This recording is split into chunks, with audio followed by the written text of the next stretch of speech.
Student মানুষ, আমি তো জিম করি কিন্তু প্রোটিন কেনার তো অ্যাবিলিটি নাই। হ্যাঁ ভাইয়া, কিন্তু প্রোটিন মানেই যে ফুড সাপ্লিমেন্ট, এটা কিন্তু টোটালি একটা মিসকনসেপশন। প্রোটিনের কিন্তু অনেক সোর্স আছে। আমরা যদি এখানে চলে আসি যে সোর্সেস অফ প্রোটিন কি আছে, এনিম্যাল সোর্স আছে, এনিম্যাল সোর্সে আছে, প্ল্যান্ট সোর্স আছে, ডেইরি সোর্স আছে, এবং কি আছে, সাপ্লিমেন্ট আছে।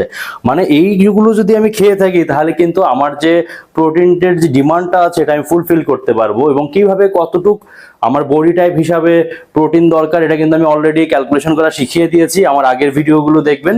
এবং আমি আজকে আলোচনা করি যে প্রোটিনের সোর্সগুলো কি কি আছে। প্রথমে যদি আমি অ্যানিমালসে আছে, অ্যানিমাল সোর্সে আমার কি আছে, মিট বলতে আমরা কি বুঝি, এখানে কিন্তু গরু হতে পারে, এটা ছাগল হতে পারে, মহিষ হতে পারে, এগুলোর মাংস এখানে বলি যে রেড মিট গুলো পরে এই মিটের ভিতরে। এরপর আছে পোলট্রিতে কি আছে, আমরা যেটা সবাই খাই অ্যাট দিস মোমেন্ট সব থেকে বাংলাদেশে যেটা চিপ, সেটা হচ্ছে মুরগি, এটা হাঁস হতে পারে, টার্কি হতে পারে, আপনার যেরকম বাজেট